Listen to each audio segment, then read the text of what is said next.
blue and color Ford.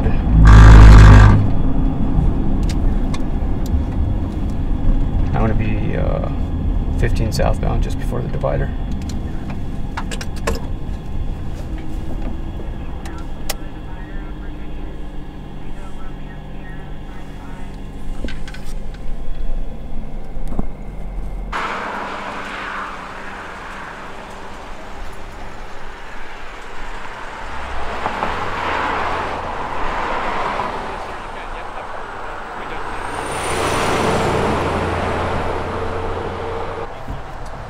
He's got, you know, several of these unused packaging foils for marijuana. I mean, I've found a handful of them so far, but they're unused, you know, which is very common for someone who is, you know, potentially distributing marijuana, narcotics. So we got a lot more to search in the trunk.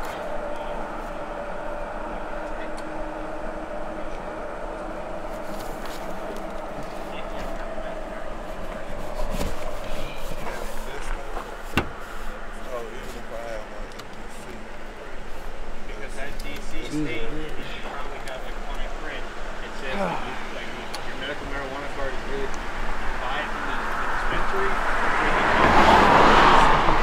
I mean, there's indicia of, you know, him masking the odors of raw marijuana. He's got, you know, a couple bottles of Febreze. He's got dryer sheets all throughout the car.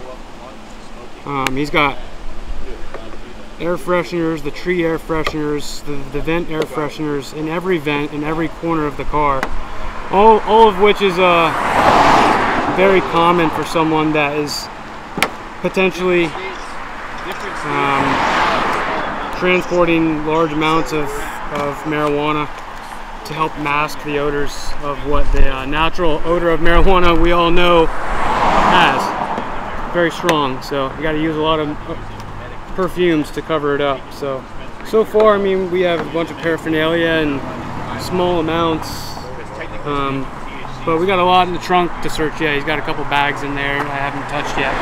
So he does have some gummies, edible gummies, and candy bars too, and a couple bottles of leaf marijuana.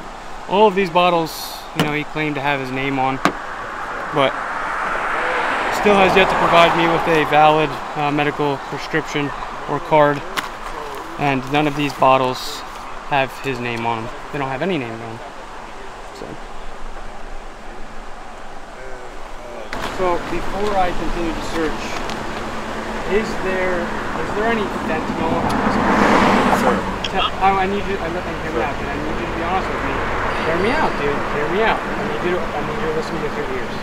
If there's fentanyl in this car, and there's powder fentanyl, and I'm searching this car and I touch it, there's a chance of me and or someone here dying from it. Okay, so if there's fentanyl here, do a lot more, so I can just get EMS here on standby. Sir, all I have in that car is probably some CBD gummies that I didn't need all of. I believe, no, that's what you pulled out. Yeah. That's it. And my medical job. But originally you told me there was nothing. No. I said I probably left them at the hotel. That's what I told you. But when I seen you pull the bag out, I said, oh shit, but those the CBD. I seen you pull a job, I said, shit.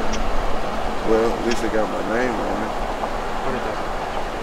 It's on there. If you look on there, it's on there. Okay. My name, my address. So is there any fentanyl in this car? That's it, sir. That's it. You're not answering my question. I did. No fentanyl. Okay. No fentanyl. Okay. No nothing but what you...